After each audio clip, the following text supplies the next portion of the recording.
네, 축구팬 여러분 안녕하십니까? 이적시장 점검 컨텐츠를 지속적으로 진행을 하고 있는데요. 오늘은 제주 유나이티드의 이적시장에 대해서 점검을 해볼 시간이 다가왔습니다. 다양한 선수가 나갔고 다양한 선수가 들어오는 그런 이적시장을 제주 유나이티드 역시 보내고 있는데요. 과연 제주 유나이티드가 영입했던 어떤 리스트들, 과연 불확실성으로 치부할 수 있는 것인지 아니면 잠재력이라고 생각할 수 있는 것인지 이적 시장에 있었던 인앤아웃 그리고 각 포지션 변동 살펴보면서 지금부터 한번 보도록 하겠습니다. 일단 지난해 엔트리부터 좀 보면 좋을 것 같은데요. 지난해 22인 엔트리는 오른쪽에 나오는 다음과 같았습니다. 키퍼 2명, 윙백 4명, 센터백 5명, 중앙 미드필더 5명, 윙포워드 4명, 스트라이커 2명을 이 주요했던 22인 엔트리에 뽑아봤는데요. 이 22인의 전체 가치는 1117.5만 유로, 150.5억에 달하는 가치였습니다. 기업 구단이라는 특성을 가진 것이 여실히 드러나는, 물론 이것이 실제 구단의 연봉을 나타내는 그러한 지표로 작용되는 것은 아니지만 기업 구단이라는 특성상 높은 가치의 선수를 많이 보유할 수 있고 그런 것이 이러한 가치에 잘 반영이 되어 있다라고 생각을 해주시고 보시면 제주 유나이티드의 지난 시즌 스쿼드가 꽤 괜찮았구나 라는 것 정도는 확인할 수가 있는 상황이라고 말씀을 드릴 수가 있을 것 같습니다. 자, 그럼 이제 여기서 인앤아웃을 좀 살펴볼 텐데요. 첫 번째로 아웃부터 보도록 하겠습니다. 일단 키퍼에서는 딱히 아웃이 없었고요. 수비수 조성준 선수와 김명순 선수가 풀백 자리 내지는 윙포워드 자리에서 모두 이탈했습니다. 조성준은 안양으로, 김명수는 충북 청주FC로 이적했고요. 센터백 김경재 선수의 이적설 역시 함께 들리고 있는 상황입니다. 다만 김경재 선수의 경우에는 이적이 확실히 되는 건지 아닌지에 대해서는 조금은 지켜볼 필요가 있다고 생각해서 지금 아웃에 넣지는 않았고요. 미드필더 자리에는 윤빛가람 선수가 이기혁 선수와의 트레이드를 통해서 수원FC로 향했습니다. 그리고 마지막으로 공격진 중에는 제르소 선수가 FA로 인천 유나이티드, 그리고 주민규 선수가 FA로 울산 현대로 향했습니다. 반면에 아웃이 있다면 들어오는 것도 있겠죠. 키퍼 자리에는 아웃이 없었던 만큼 들어오는 건 김형근 선수를 제외하고는 딱히 없었습니다. 김형근 선수도 서브키퍼였죠. 그리고 수비수 자리에는 송주훈 그리고 연재훈 선수가 각각 제대 그리고 영입으로 이제 채워졌고요. 미드필더 자리에는 추가적인 영입 딱히 크게는 없었습니다. 그리고 공격진에는 헤이스, 김승섭 이 두 명의 선수가 윙포워드 자리에 이제 추가가 됐고요. 유리 조나탄 선수를 스트라이커로 영입한 제주 유나이티드입니다. 자, 넘어가서 이 선수들이 포함된 엔트리를 좀 보면요. 키퍼에는 김동준과 김형근, 윙백에는 왼쪽에 정우재와 정훈, 오른쪽에는 안현범과 안태현, 센터백에는 송주훈, 연재훈, 김호규, 김경재, 이지솔입니다. 앞에서도 말씀드렸지만 김경재는 지금 아웃 이야기가 있는 상황이기는 합니다. 다만 아직은 아웃이 확실하다 이렇게까지 판단이 안 됐기 때문에 일단은 넣어놓은 상황이고요.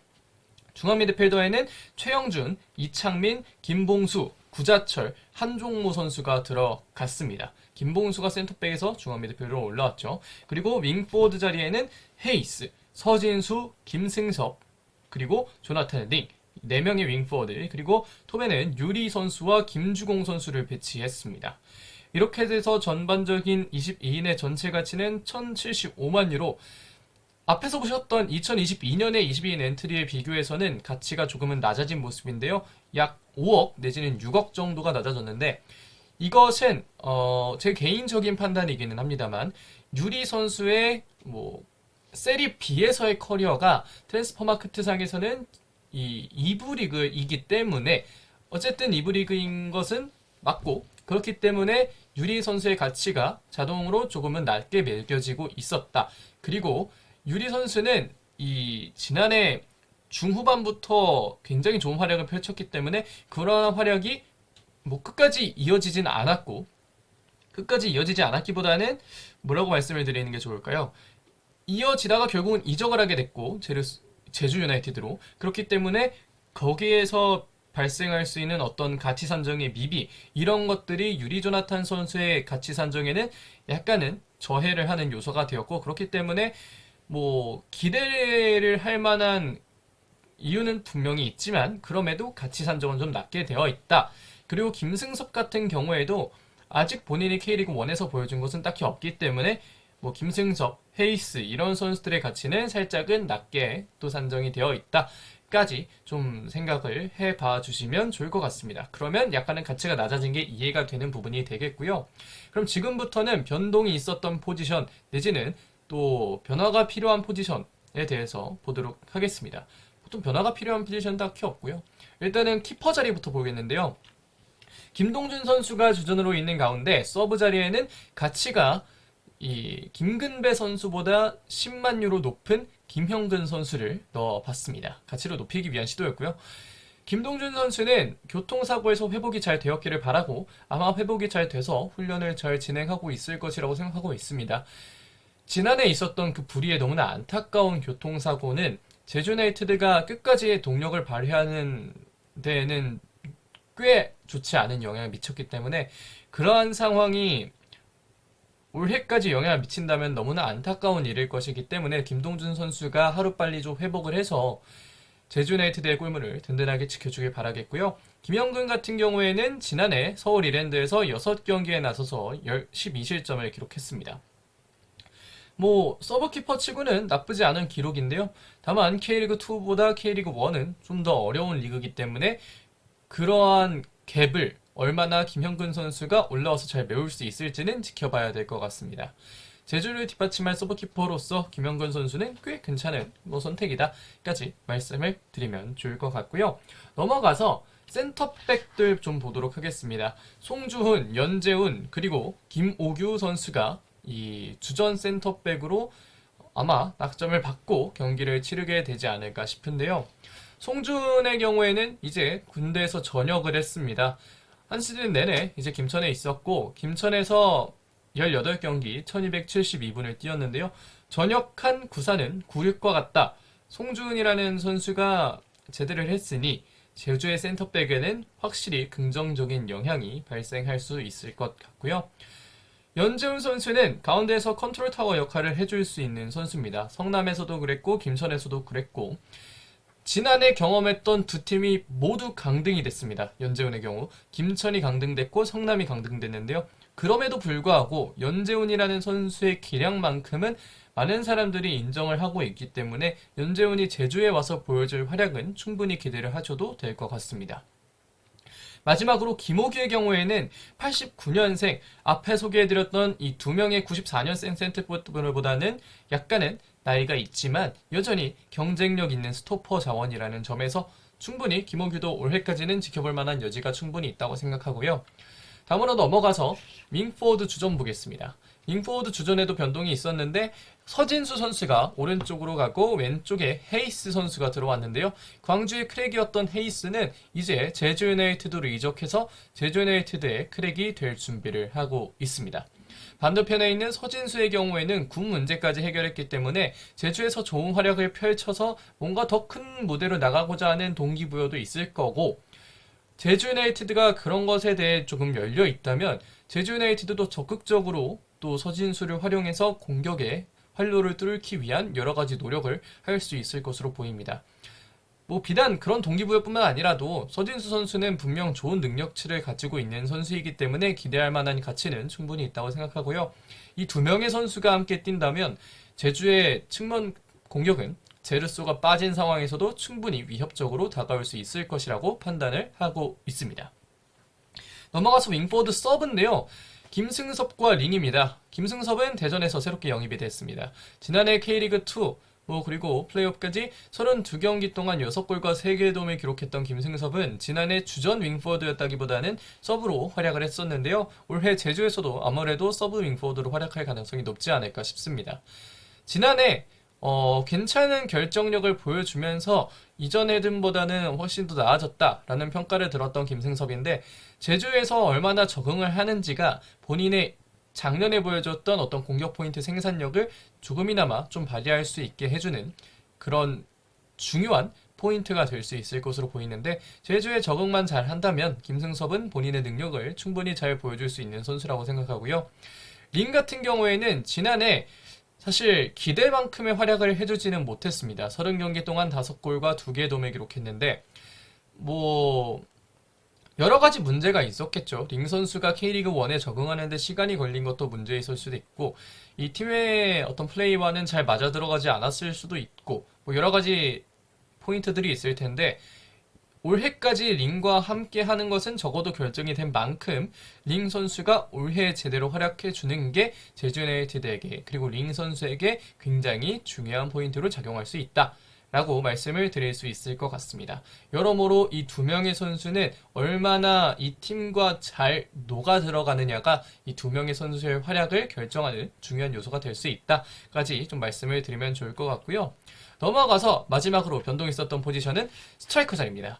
유리 조나탄 선수가 영입이 됐습니다. 유리 탱크라고도 불리는 선수인데요. 제주의 탱크가 되어야 하는 제주 유나이티드의 유리입니다. 과란이에서 지난해 17경기 동안 7골과 2개의 도움을 기록하면서 주가를 확 올렸던 선수인 유리 조나탄 내지는 유리 땅키 선수는 제주 유나이티드에서 충분히 기대를 할 만한 여지가 있다고 생각하는데요.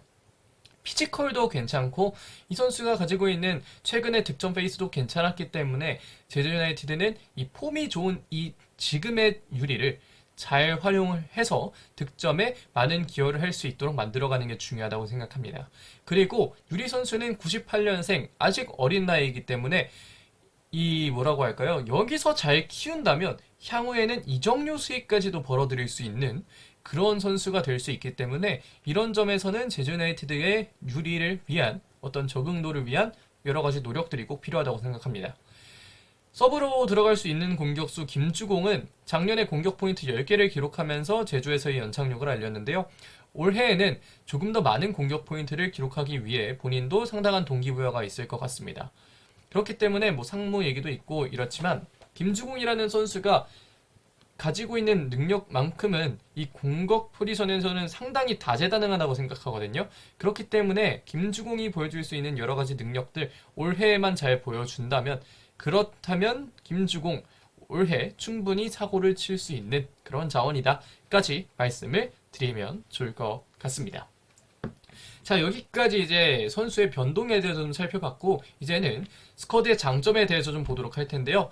가장 큰 장점이라고 한다면 탄탄해진 센터백 라인입니다. 연재훈 선수를 영입했고 송주훈과 임동혁이 전역을 했는데요. 임동혁의 전역은 김경재가 나가더라도 이 센터백 자리를 충분히 또 메울 수 있는 그런 요소가 되는 포인트라고 얘기를 드릴 수가 있겠습니다.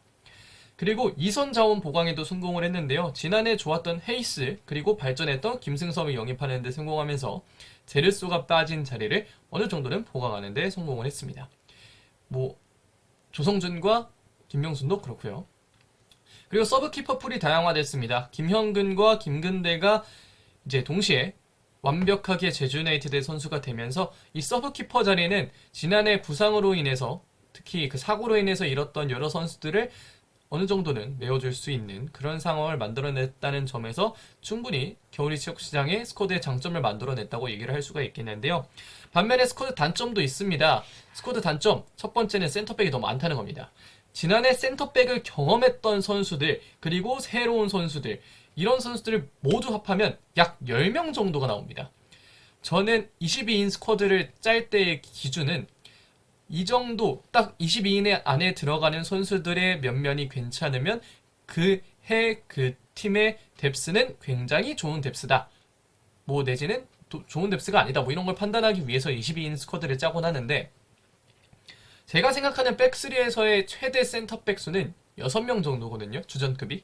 근데 지금은 주전급 내지는 뭐 준주전급으로 볼 수 있는 선수들까지 포함하면 10명이 됩니다. 센터백이 너무 많고 심지어 지금 이야기가 나오고 있는 임채민의 영입이 실제로 이어진다면 이거는 정리가 꼭 필요한 상황이거든요. 김경재 아웃 이야기가 나오고 있는 것도 뭐 그런 거에 하나라고 생각하고 대신에 김경재뿐만 아니라 다른 선수들도 좀 정리를 하는 게 제주 입장에서는 뭐 이적료나 연봉에서의 어떤 갭을 만들어낼 수 있고 선수들에게도 새로운 기회를 줄 수 있는 거기 때문에 이런 측면에서는 좀 정리하는 것도 필요하다고 생각하고요.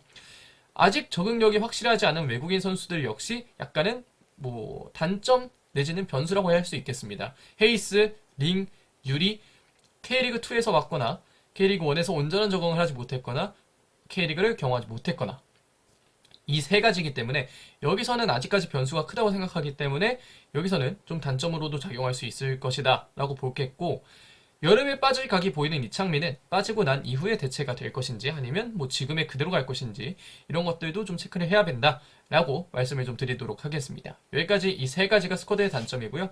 결론을 내려보자면 센터백 많아서 좋은데 너무 많다. 정리할 필요가 충분히 존재한다. 그리고 외국의 선수의 영입 좋다. 다만 적응력이 문제다. 마지막으로 이창민의 자리 대체자 물색이 필요하다. 장기적 혹은 단기적인 고려가 필요하다까지 결론을 내려보도록 하겠습니다. 자, 여기까지 제주 유나이티드의 이적 시장 점검해봤습니다. 뭐 여러 영입이 있었고 그와 동시에 여러 변수도 좀 발생을 했고 처리해야 되는 부분들도 좀 발생을 하게 됐는데, 제주 유나이티드의 이번 이적 시장이 개인적으로는 뭐 나쁘진 않았다고 생각합니다. 하지만 정리할 만한 여지는 충분히 남아있다고 생각하고, 정리를 하면 보다 더 효율적으로 돈을 쓸 수 있을 것이라고 생각하기 때문에 정리가 어떻게 되느냐가 이적 시장에서 얼마나 좋은 점수를 줄 수 있느냐에 좀 중요한 지표가 될 수 있을 것으로 좀 예상이 됩니다. 그러면 그걸 좀 지켜보도록 하겠고요. 이번 영상은 여기까지 하도록 하겠습니다. 고맙습니다.